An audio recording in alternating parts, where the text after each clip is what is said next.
Shannon, can you say hello? Good afternoon, everybody. Shannon, thank you for being with us today. Can you give us a self-introduction? Sure, it's my pleasure to be here. So thanks so much, Ginger. My name is Shannon Baker. I am the president of Gatesman Agency. We are a $20 million advertising and public relations agency with offices here in Pittsburgh and also in Chicago, Illinois. Well, we are excited you're with us today, and we have your slides pulled up. So take it away. The floor is yours. Perfect. Thank you. So today I am going to be doing my best to speak to you all about 5 key themes to incorporate into your leadership. And if you wouldn't mind advancing me just one slide, please. But before we get too much into those themes, I want to tell you all a really quick story. And that story is a little bit of a celebration of a career milestone that I've recently experienced. And that is that I'm going to be featured in Forbes magazine. So this was a moment of, holy smokes, I can't believe I've earned this opportunity. I've read Forbes, I've admired Forbes. And then as a woman, it started to sink in. Oh shit, I'm going to be in Forbes. What does that mean? It means I have to sound smart. It means I have to sound intelligent. It means I have to sound like a Forbes feature. And that made me a little nervous, truth be told. So I started to Google things like preparation for photo shoots. What do I wear? What do I sound like? How do I pose? I actually Googled how to power pose and also style features. And the truth of that was when I went to that photo shoot, I wore the typical, what I thought, Forbes pantsuit. And I was stuffy and I was uncomfortable and I felt like an imposter. And the photographer was wonderful. And he said, you know what, Shannon, why don't we change? What are some other outfits that you brought? Because I had to bring 3. And I looked in my wardrobe and I thought, I'm going to try a little bit more of me. I'm going to try a little bit more of my style versus what I've seen on the pages of this glossy magazine. And I got to tell you, stepping into my style, stepping into my version of the power suit was really an empowering feeling. And that feeling drove the fun in that experience. It brought the excitement back. And so if you advance me one more, please, Ginger. The moral of that story is really to make sure that you do and you hold truthful to what is you, to what is unique to you, to what makes you feel good. And when we look good and we embrace our true sense of self, we feel good, we find the fun. And so for me, I want to let all of you know and to share in something that I kind of learned the hard way, which is wear the dang outfit. You know, whether it's what you think a corporate executive should be wearing, whether you think it's what a leader should be looking like, wear the dang outfit. And if I'm going to be totally honest, I also need to tell you this. As I was thinking about this presentation, I thought, okay, let's look at some of these templates. Everything was very stuffy. It was very black and white. It felt very sort of Dorothy in Kansas. So when it came down to it and being honest and being authentic, I thought, you know what, I'm going to put the dang color back into this presentation as well. So define your path, define who it is and what you are that makes you unique and makes you that powerful leader, that powerful executive that you already are. Take control of your future. Please hit me, Ginger. So as I mentioned, my name is Shannon Baker. I am president of Gatesman, an ad agency here in Pittsburgh. But I also, if I'm being reflective of my own words, it means that I must embrace the complexity and the dimension of who I am as an individual, because we all know we aren't our titles. You know, we are the people who we are because of our experiences, because of our upbringings, because of what we set out to achieve. And so in truthfulness, I'm a middle child, and everything that a middle child represents, I am. I'm a wife and I'm a mom of 2 amazing kids, also a German Shepherd mom. I'm a Peloton fanatic, so you're going to probably hear some lingo for those of you that ride or run or do whatever on the Peloton app. You'll probably hear some phrases and terminology that sound familiar. I'm a basketball coach. I'm a board member. I'm a mentor, strength finders, achiever, competition maximizer. Those are my top 3. And coincidentally, I didn't know that there was book recommendations within this group, but I also believe very firmly in sharing knowledge, and I always have this thirst for it. So top 3 book recommendations for those of you that enjoy reading. The CEO Test is fantastic. One Thing is another fantastic quick read. And of course, Brene Brown's Dare to Lead. Those were probably my top 3 of 2022. I'm in the midst of my 2023, so check back and I'll give those recommendations. Next slide, please. So here's what we're going to cover off. We've gone through the welcome. It's very nice to meet you all. We'll have a quick little intro here. I'm going to talk about 5 themes. And by all means, these are not complete. I am sure there are plenty of you out there that can add themes and contributions to this discussion, to this presentation. So I'd love to hear yours as well. These are mine at the moment. And then we'll wrap things up with a little bit of a Q&A, and I hope you will pepper me with questions and we can talk and we can share and expand upon the collective's expertise. Next slide, please. So not everyone is cut out to lead. Isn't that the truth? I think the challenges of leadership remain enormously difficult. We share those. All of us on this presentation in this summit today, we're familiar with that because the demands to deliver consistently high levels are unforgiving. There's the loneliness of being at the top. There's the weight of that responsibility. There's criticisms. There's pressures to build these all-star teams. And the expectation of we've got to always have the right answers. We have to make the hard decisions, to take the step, to do the things that others can't or won't. So suffice to say, leadership is not easy. Luck is easy. Luck is when everything goes swimmingly well. That's not leadership. Leadership happens when confrontation or crisis or turmoil is staring you in the eye. And I'm sure most of you, if not all of you, know that it inevitably will. So what do we need to do to get ready for those moments when we have to meet an obstacle, we have to meet a challenge? Next slide, please. We'll talk about our first theme. It sounds simple enough. Oh, there's some of those, I think, transitions of fonts. Know who you are, right? This sounds so easy. And if you wouldn't mind clicking to the next slide, knowing who you are starts with the values that you hold dear, the values that make up your integrity, your character, who you are. And as simple as this sounds, because of the plethora of responsibilities that we have as leaders, sometimes we don't give ourselves the time and the space to reflect on what it is that is at our core, what it is that matters most to us. And one way that we can do this and give ourselves that period of reflection is to map out either your career or your life to the age that you are today and map out a line above and below the things that felt awesome, the highs of your progression, and also the lows. And it's a phenomenal exercise to do because you start to see where you're spending most of your time. But in those highs, you can start to identify themes, things that matter, things that made you feel like your ideal self, where you have a sense of accomplishment and purpose driving you forward. That's where you can start to identify your values. So knowing who you are, and most importantly, evaluate what you want that legacy to be. I'm a big believer in manifesting that. What do you want to be known for? People aren't going to remember our work necessarily, but they are going to remember who we were as a person and the relationships and the experience that we brought to others. So being sure to understand the importance of your legacy. Another part of knowing who you are is remembering the fact that you are excellent at doing hard things.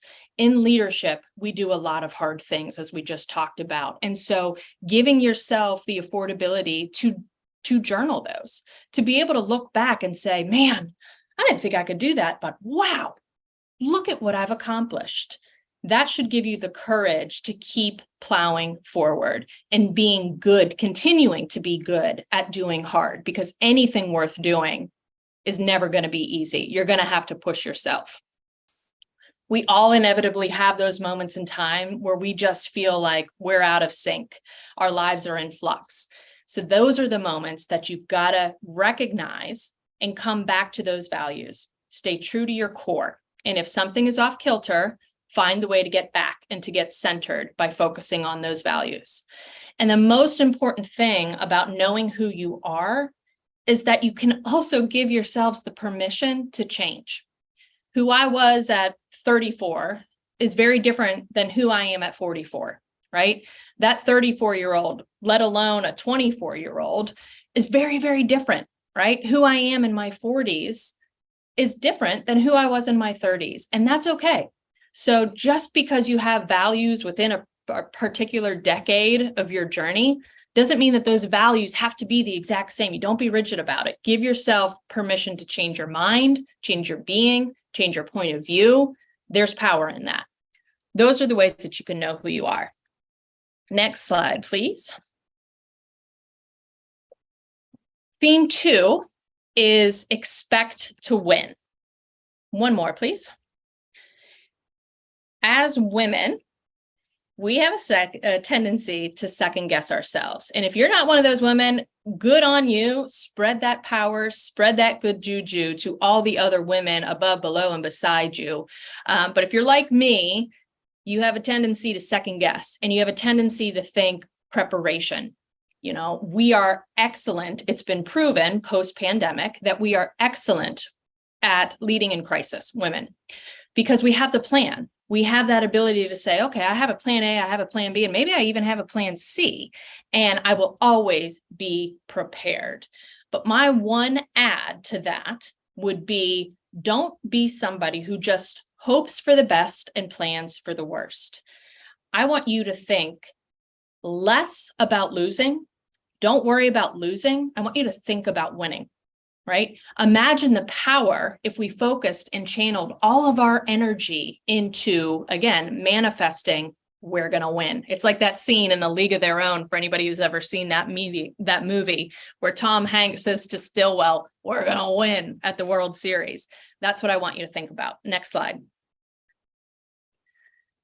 So how do you do that? Well, yes, wanting to win is just a fleeting moment. You have to have that preparation. You have to have the mentality of being on offense all the time, right? Don't get into that defense mode, be on offense. And the way to do that is to take complexity and try to simplify it. So that's why my recommendation would be to set 3 to 5 priorities, 3 to 5 priorities that you're going to be focused on in an annual plan.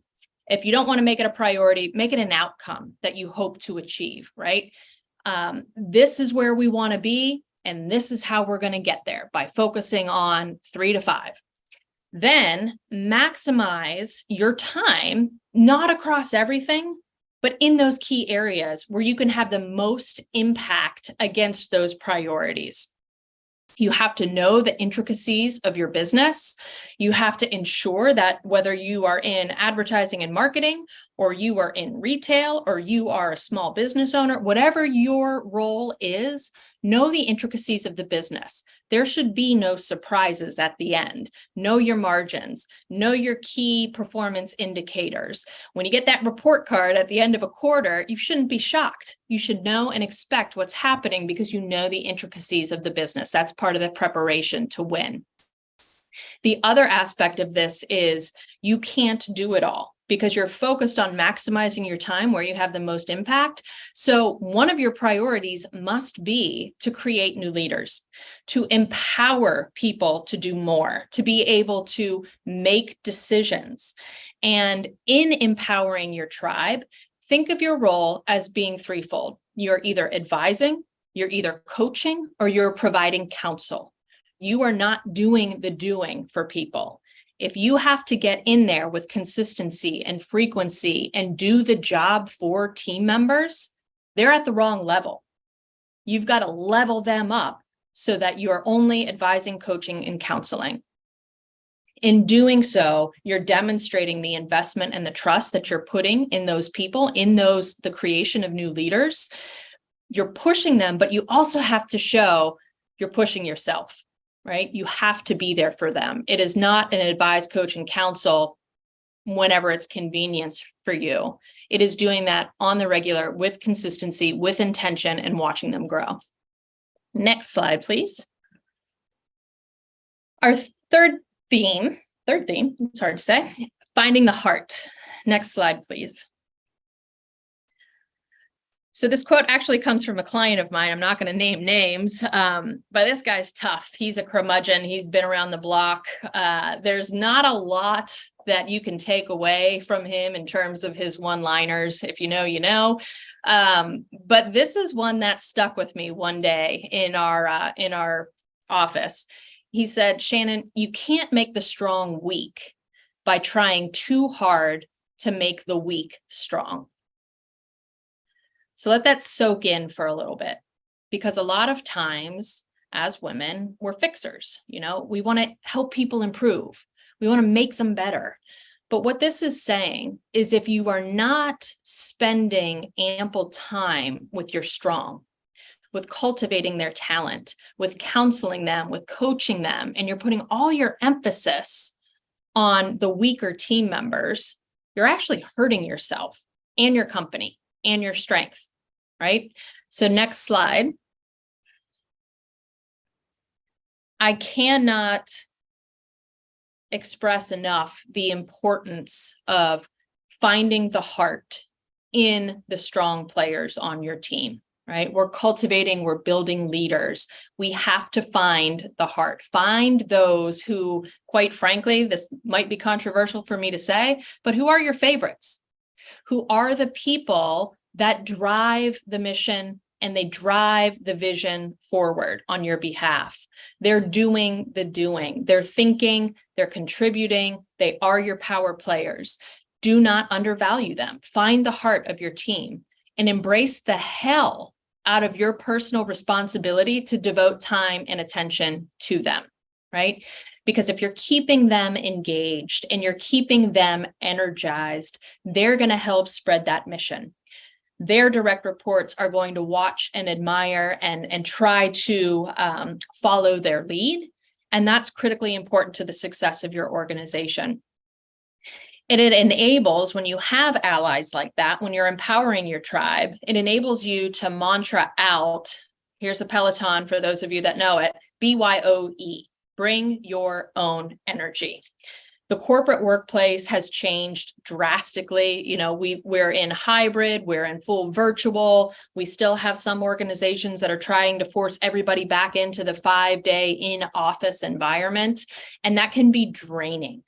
It is critical for us as leaders and for our teams to believe that we are responsible for bringing the energy into the room. We are responsible for being the hype people. We are responsible for when the lows are lows, feeling those lows and knowing what that feels like and knowing we don't want to feel that way again, and really driving that positive energy and that momentum forward. So mantra across your organization, by finding the heart of your organization, bring your own energy. The other aspect that lends to this is this idea that you can't rely on just one person to be the heart, right? You can't rely on one person to be the sole provider of that positive energy, of that driving growth. You need to embrace a wagon wheel mentality. This is actually a concept from Mike Krzyzewski, so a book that he authored a couple years ago. And he talks about this. Mike Krzyzewski's coach, was the coach, the legendary coach of the Duke Blue Devils. And he would tell his teams, because he consistently had these amazing basketball teams that would win all of these championships. He said, there is no person more important than another here, right? I cannot be the guy that you look to be the source of strength at all times. I can't be that center spoke, right? If we just have one center spoke, we're going to fall flat.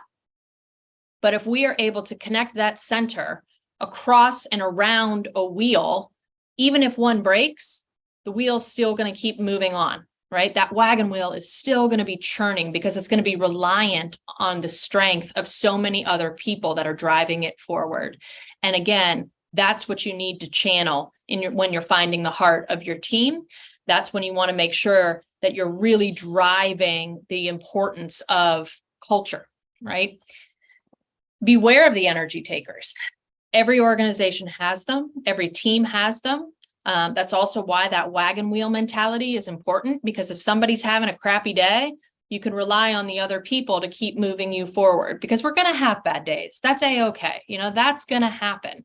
But when you have somebody that becomes the joy suck, when you have somebody that is doing more complaining than they are contributing, you've got to make sure that you swiftly address that.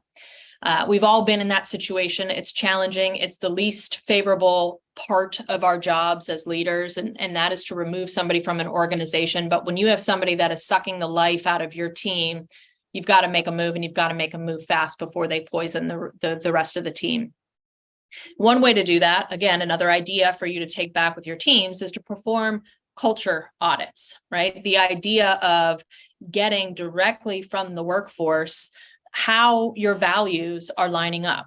How is the chemistry of the team? Are there any shadows of doubt across the team in terms of where the organization is going? So identifying through your mission, vision, and values questions and just distributing out surveys that provide an audit for you, that give you, the heartbeat of your organization from a culture perspective. Next slide, please. Communication. This isn't new to any of you. You're familiar with this. But our fourth theme here really is focused on 3 areas within communication that might be a lot different than maybe where some of us started our careers: communicating new, communicating next, and communicating now. Next slide, please. Communication is one of the most important aspects of building trust within an organization. And it's important to remember that trust is binary. People either trust you or they don't. And that comes from their understanding and their observation of how you act in every moment. Truth be told, when I first moved into an executive role within my own organization, I had the reputation of an ice queen, right? Some of you probably had the same thing. Whether it was fair or unfair, I don't know. I believe it was unfair, but there are certain aspects of my life that I kind of compartmentalized and I didn't let people see. If I was having a bad day, it was this mentality of never let them see you sweat, never let them see you vulnerable. You got to just go and be tough. That's what my male role models had always exhibited. But I didn't realize how much people watched every single action, whether it's body language, whether it's the tone of your voice. Those eyes are on you at all times. And so that's how they are going to evaluate and give or take away trust. Next slide, please. So within this theme of communication, I'm going to do a little bit of a reverse order here.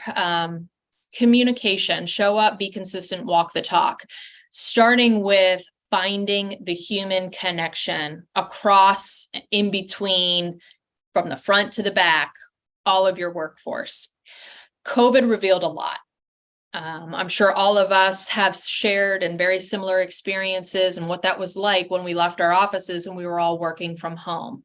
The compartmentalization that I talked about earlier, all of a sudden there was no place to hide that, right? Everybody was seeing the strain and the stress and again, the depth and the dimension of who we were as people, not just what our titles were. So being able to show that vulnerability, that messiness of who you are and what your life is, enables that connection from an authentic standpoint. And I think that's very, very important. And I also think that that's a very different type of leadership and type of communication than what some of us that are in our 40s, maybe some of us in our 30s have experienced, right? Be human first. Find those connection points, understand people, know the intricacies of what they have going on in their lives. Don't compartmentalize that.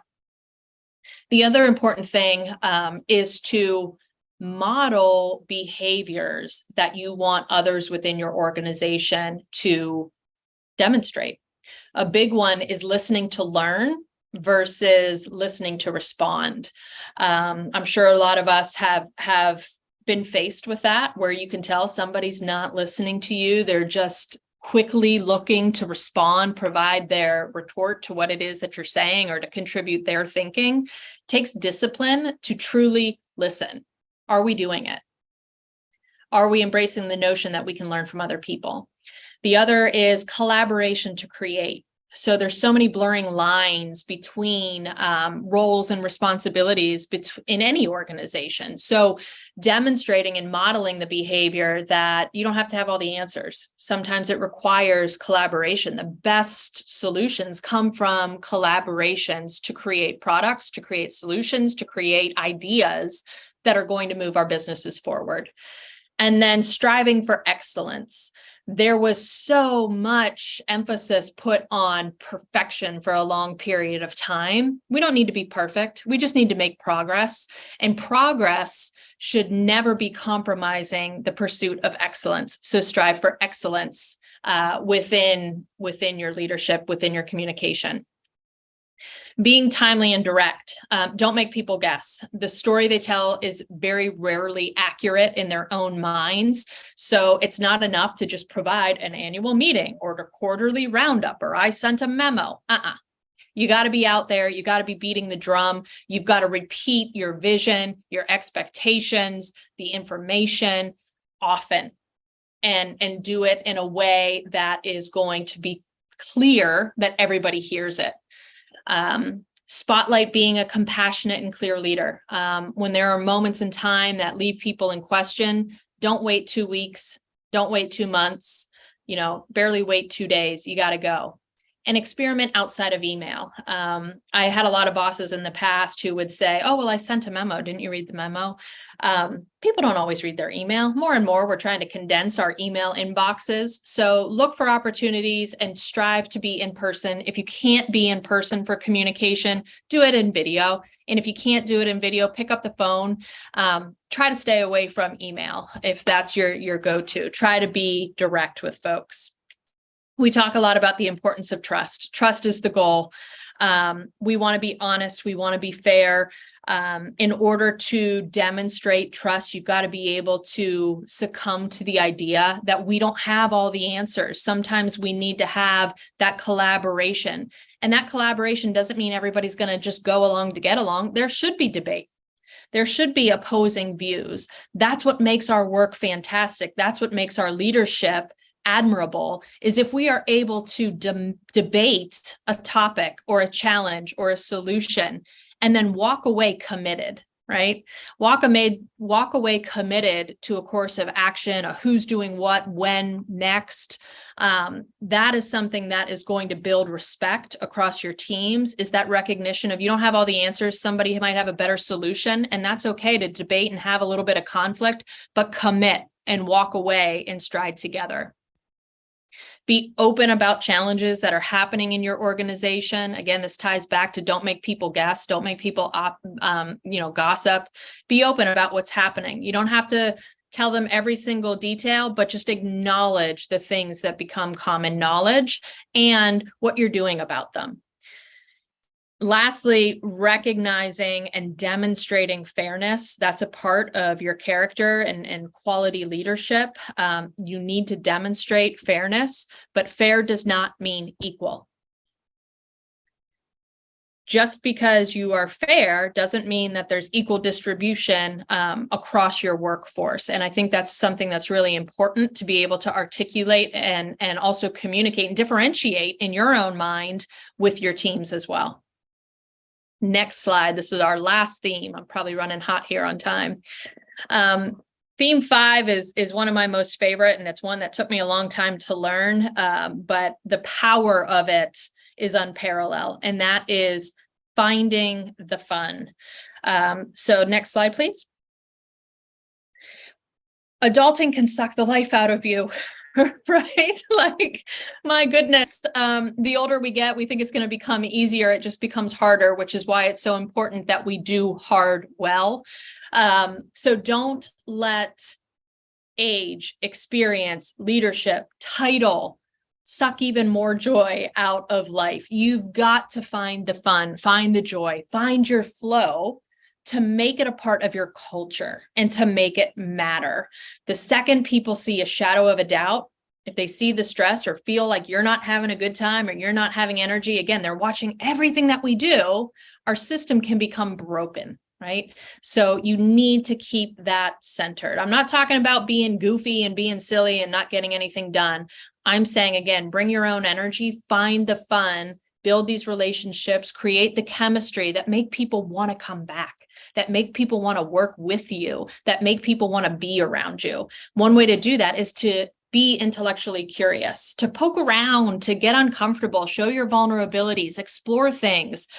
This presentation was built in Canva. I had a 22-year-old do a presentation in the office the other day about Canva and how wonderful this tool is. So it goes against all of our branding and marketing guidelines, but dang, to just do something different and to poke around and to have fun, get a little uncomfortable with it. It was a worthwhile endeavor, and he feels good because he knows that his Canva tutelage is a part of this presentation.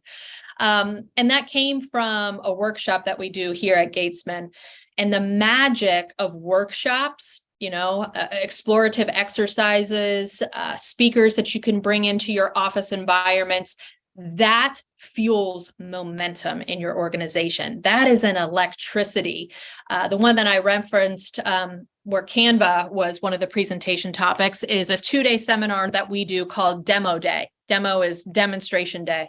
So we introduced it last year. I felt like we were losing some of our mojo. We needed some energy. And I said, oh, we're going to do this demo day. Well, what's demo day? I don't know. We're going to figure it out as we go. But the idea is to have people bring their passions, bring their interests, things that they're curious about, again, reflective of our values as an organization, and give a presentation, 20-minute presentation on it. We had, in our first year, 12 presentations over the course of 2 days. We had to run 2 different tracks, just like a conference, to get people to be able to have visibility. This year, we did it again. We were at 17 presentations, and the energy that it drives, just to get people to think differently or to get to know a team member differently and what their passions are, what their drivers are, what they're curious about. It builds that momentum that is crucial to the success. It builds that camaraderie. It creates relationships where people who may not always work together get the chance to work with other people. There's magic in that, and that can fuel and drive you forward. So look for those opportunities to create those workshops and celebrate the small wins. Live that journey, right? We talked about this a little bit earlier. Live it right, live it shared. Make one another better. So when you have those lows, feel those lows, but use that as fuel to celebrate even the small things that add up to big, meaningful growth and movement within your organization. And this last one, tradition is the enemy of transformation. This can be a little bit provocative for some folks, but there is value in traditions, but traditions hold you back too, if you're not willing to let them go in pursuit of something better, right? So keep that in mind. Tradition can be the enemy of transformation. An organization can't stay stagnant. You can't stay stagnant as a leader. You've got to be able to transform yourself, to evolve, to be timely and relevant, authentic to yourself and what your values are, but don't hold back. Right? We don't know what we're capable of until we do it. And then it's very, very inspiring. Next slide, please. So in summary, that's the beauty of leadership, right? You earn it, and every single day, that dang clock starts again, and you've got to earn it again. So hopefully these 5 themes give you some tools that you can put in your arsenal, and you can use them for inspiration. But if you click me one more slide, one last note to kind of leave you all with, other way, is this: don't be boring. Don't be living in the black and white. Don't be Dorothy in Kansas. Be Dorothy in Oz. Bring the color, wear the outfit, find the sort of exceptional presentation template. Be you in your fabulous, tremendous, multifaceted self, and you will, I think, exceed and excel all of the expectations that you have. So I think my last slide is probably just my contact information and Q&A. So thank you all very much. I hope I didn't go too far over time, but appreciate the opportunity to speak and share some thinking with you all. Well, thank you so much for that wonderful presentation. And yes, we've had some wonderful questions that have come in through the chat. So let me go through some of those questions. I will start with this one that came in at the beginning of your presentation. And Ansley says, have you had any success stories about turning the grumpy coworkers and the time sucks into better coworkers? I'm a new manager and these people have been with the group for 15 plus years. Mm-hmm. I do. So I think one of the things that I would recommend to you is to what I call spotlight it in the moment. When you are engaged in a dialogue with somebody and they are just giving you that cold shoulder energy of, I don't want to be there. I call it out, not in a gotcha type way, but in I'm going to sit back. I'm going to take a pause. And I'm going to look somebody in the eye.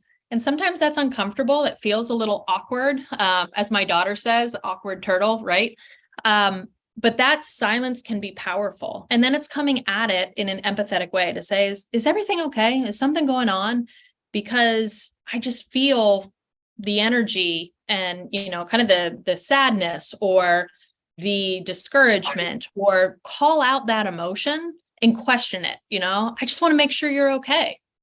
And if you come at it from a stance of curiosity and wanting to learn about why that energy is being put out, it will do one of two things. It'll open up a conversation and somebody will tell you what's going on with them. And then boom, okay, now I know, now I can figure out a way to address. Or they may kind of sit up a little straighter and recognize, oh crap, that's my boss and I'm putting this out there and she doesn't like it, So either way, it gives you an approach where you can provide some next steps counsel based off of how they react. But I would always recommend spotlighting it and getting curious about what you're sensing, defining that emotion that you're reading on them. Oh, well, thank you for that. I think we have time for maybe one or two more quick questions. And this last one just came in from Michelle. And she says, how do you improve your communication? Communication is not my strength and is something I've struggled with in my leadership role. Well, I think it takes time and it takes experience and it takes repetition. So one of the things that you could do on the communication front is ask for feedback. And the more tenured and the longer amount of time that we spend in leadership positions, it can seem contradictory to ask other people for feedback on what you're doing. But I think it's really, really important so that you can continue to grow as a professional and as a leader is to say, what could I be doing better with?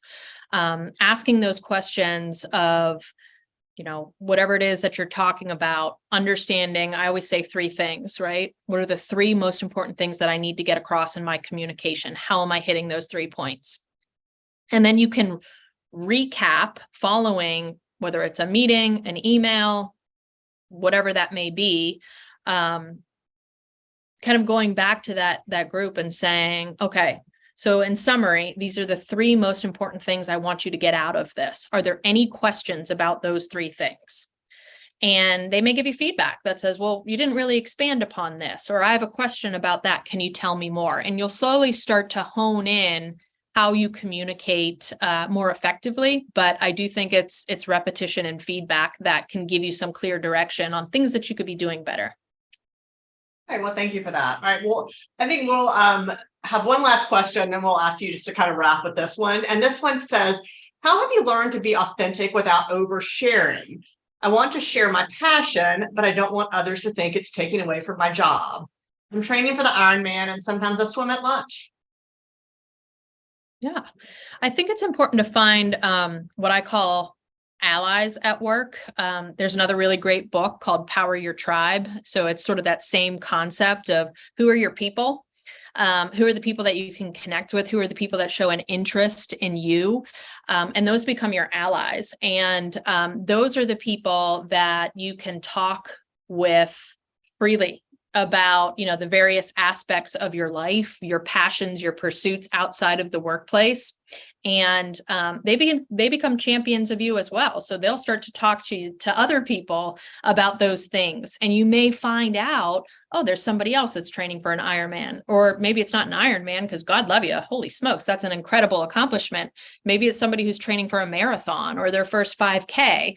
And then you can start to build that community, and maybe you even have training partners that you can run with. But I would say don't be shy about, again, sort of that depth and that dimension of who you are as an individual and those passions. If somebody doesn't want to listen to you, they can go walk away. They can go join another conversation. Don't worry so much about other people's reactions. They're responsible for their own reactions, but I'd say go full bore and share you. Well, thank you so much, Shannon. I wish we had more time, but we need to move on to our next presentation. So we really appreciate your time. And Shannon, I'm going to put one more question in the chat for you to answer during our next presentation. So thank you so much. Okay, thanks.